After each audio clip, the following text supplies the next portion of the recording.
Today's lesson is on rounding decimals, and you don't have any manipulative in your notebook today, so we're going to take some pretty thorough notes onto what kinds of numbers we round and how we make good decisions about rounding decimals. Let me bring my notebook down to a more appropriate height for me to take notes on for you today. There we go. And we're going to start with the steps to rounding decimals. Now this is very much an algorithm. It's very much a step-by-step process. As long as you follow the appropriate steps, you'll be able to do just fine. The first step is to decide your place value. And your place value is where you want your number to end. Okay? If I want my number to end in the hundredths place, I would decide on the hundredths place. If I wanted it to end in the tenths place, I would decide on the tenths place. And you're going to underline that place value, or the digit in that place, right? The last step is to go next door to the right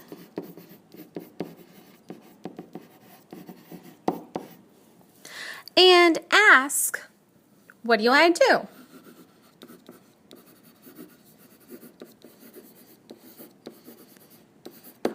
Right?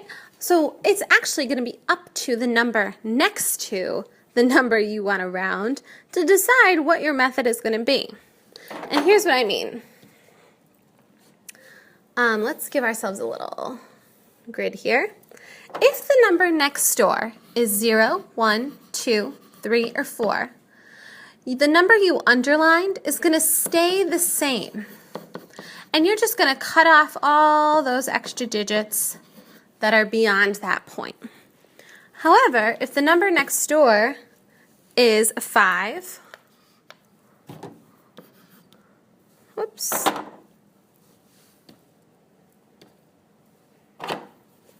is a 5, a 6, a 7, an 8, or a 9, you're going to round up the number that you underlined by 1 digit. So anything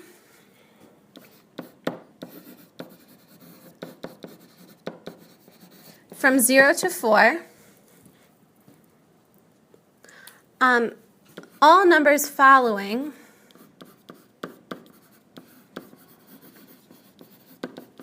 become a 0, right? And therefore they go away. But anything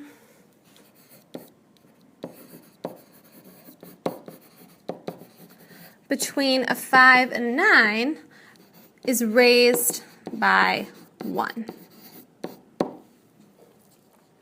Let's do some examples.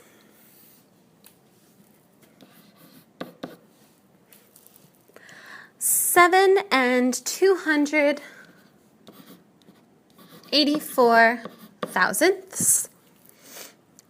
7 and 26 hundredths. 7 and 30 hundredths. And 128 and 95 hundredths. I'm going to round my decimals to different place values. So first I'll round to the tenths, then to the tenths, then to the whole number, and then to, let's do the tenths.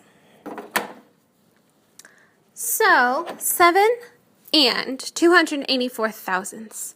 I want to round to my tenths place, so I'm going to look next door at that 8. 8 is above 5, and so I need to round my number up.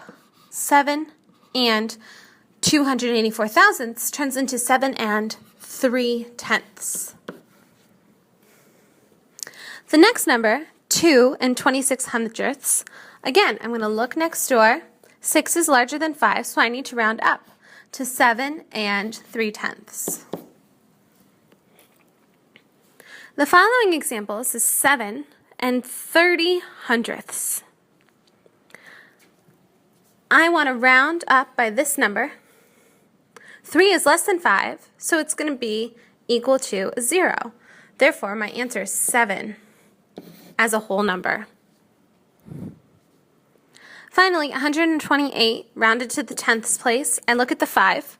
5 is equal to 5, right? And so I need to round up. When I round my 9 up, it rounds to a whole one digit. It rounds to a 10. So my answer is 128.0. There's no value left there. I actually round all the way up, to equal 129. The one thing you do want to remember is that you may be asked to round to a specific place value.